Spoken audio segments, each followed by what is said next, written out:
मैं रानी, मैं बहुत ही लोअर मिडिल क्लास परिवार की लड़की। मेरा परिवार बड़ी मुसीबतों से अपना गुजारा चला रहा है। मेरे घर में अब एक परेशानी है, मेरी शादी की। कितने ही रिश्ते अब तक मेरे घर वाले देख चुके हैं, लेकिन किसी को मैं पसंद नहीं आई। दिखने में इतनी अच्छी नहीं हूं ना।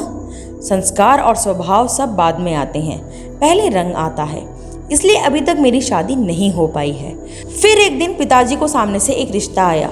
लड़का दिलीप था और जैसे ही उन्होंने बताया था, लड़का कहीं प्राइवेट जॉब करता है, 15,000 लेकर आता है। पिताजी और माँ ने ज़्यादा पड़ताल की नहीं और मेरी शादी पक्की हो गई। शादी के लिए मेरे भी कई अरमान थे। मैं चाहती थी कि पिताजी की चिंताएं थोड़ी कम हो जाएं, इसलिए मैंने भी हाँ कर दी। पिताजी ने पेट काट कर मेरी शादी के लिए कुछ गहने बनवाए थे। ज़्यादा तो कुछ हम दे नहीं पाए और उनकी तरफ से भी कोई डिमांड नहीं थी। पिताजी को लगा कि बच्चे की किस्मत अच्छी है, तो जो उसे इतना अच्छा घर मिला है। शादी हो गई और मैं विदा हो गई। सुहाग रात को मैं अपने बिस्तर पर बैठी उनका इंतज़ार कर रही थी। मेरे मन में कई तरह के ख्याल थे। मैं थोड़ी घबराई थी। अभी करीब 1 घंटा हो गया था मुझे अपने कमरे में बैठे उनका इंतज़ार करते हुए। तभी बाहर से मुझे चिल्लाने की आवाज़ें आने लगी। मैंने दरवाजे के पास जाकर देखा तो दिलीप और उनके पिताजी में बहस हो रही थी। मुझे लगा कि दरवाज़ा खोलकर बाहर जाऊं, लेकिन मैं वहीं रही। फिर कुछ देर बाद वो जोर से दरवाज़ा खोल के अंदर आते हैं। उनके आते ही कमरे में बहुत दुर्गंध फैल गई। वो बुरी तरह नशे में थे, फर्श पर गिर पड़े। शायद पिताजी उन पर चिल्ला रहे थे कि वो आज भी शराब पी कर आए हैं। मेरी तो कुछ समझ नहीं आया, क्या करूं? रात भर वो वहीं फर्श पर सोते रहे। सुबह जल्दी उठकर मैं किचन में गई। सास ससुर दोनों मुझसे नजरें नहीं मिला पा रहे थे। मैं उनके लिए चाय बनाकर लेकर गई। वो कमरे में थे। जैसे ही मैंने चाय दी, वैसे ही उन्होंने चाय का कप फेंक दिया और बोला, दोबारा हिम्मत मत करना मेरे पास आने की। तू मेरी बीवी नहीं, इनकी बहू है बस। जाकर उनकी सेवा कर। सास को कप गिरने की आवाज़ आ गई थी। मैं किचन में गई। तब मेरी सास मुझसे बोलती है, पत्नी के आने से पति की ज़िंदगी में बहुत बदलाव होता है।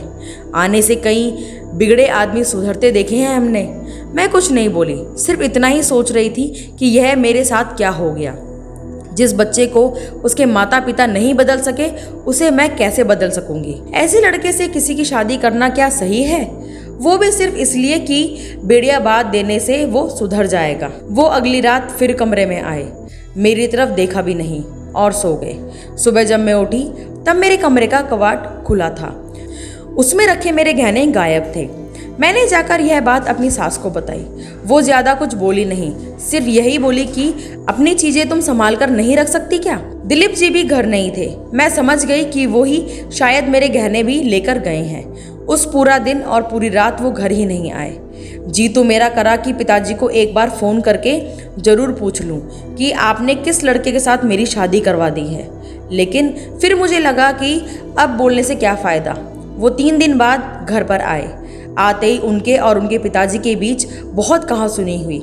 मेरी सास ने मुझे फिर ताना मारा कि बहू लाए थे कि चलो बेटा संभाल जाएगा, लेकिन उसके आने के बाद ये तो और ज़्यादा बिगड़ गया है। मैंने भी सोचा कि मैं इतनी जल्दी तो हार नहीं मानूंगी, इसलिए मैंने अपने आंसू नहीं गिरने दिए। मैंने उनसे फिर बात की। मैंने पूछा कि आप क्या चाहते हैं, ऐसे ही ज़िंदगी को आगे बढ़ाना है या आपने कुछ सोचा है? वो बोले कि तुझे जो करना है तू कर, मुझे तेरी शक्ल भी नहीं देखनी। मुझे थोड़ा गुस्सा आया और बोला कि फिर आपने शादी क्यों की? वो ज़ोर से बोले, शादी मेरे घर वालों के कहने पर की। मुझ पर कर्ज था 2 लाख का, वो उन्होंने तभी दिया जब मैं शादी को माना। फिर मैंने बोला, तो फिर आपने मेरे गहने भी इसलिए लिए थे ना? बस मेरे इतने बोलने पर उन्होंने मुझे ज़ोर से चाटा मार दिया। मैं जैसे सुन रह गई। अभी 7 दिन भी नहीं हुए मेरी शादी को कि और मेरे साथ यह हो रहा है। अब मैं रात भर सो नहीं पाई। मैं अपने भविष्य के बारे में सोच रही थी और मेरे सामने कई विकल्प थे जिससे मुझे चुनना था। रात भर मैं सब यही सोचती रही। फिर सुबह हुई और मैंने अपना सामान पैक कर लिया। मेरी सास मुझसे पूछने आती है, क्या कर रही हो? मैंने बोला, मैं अपने घर जा रही हूँ। सास ने मुझे ताना मारा कि तुम्हारे घर में खाने को नहीं है, 2 दिन में वापस तुझे यहीं आना पड़ेगा। मैंने बोला, मैं जैसी भी हूँ मेहनत करके खा सकती हूँ, तुम्हारी बेटी की तरह चोर और शराबी नहीं हूँ। मेरी सास मेरा मुंह देखती रह गई। पता नहीं मुझ में इतनी हिम्मत कहाँ से आ गई। मुझे पता था कि यह मेरे और मेरे परिवार के लिए बहुत संघर्षपूर्ण हो सकता है, लेकिन उस समय मुझे यही ठीक लगा। उम्र भर ऐसे किसी के साथ कैसे रह सकती हूँ जो चोरी करे, शराब पीकर मुझे मारे। मैं उस घर से चली गई। आगे क्या होगा देखा जाएगा। तो दोस्तों, आपको ये कहानी कैसी लगी हमें कमेंट करके ज़रूर बताएं। फिर मिलेंगे नई कहानी के साथ, तब तक के लिए राधे राधे।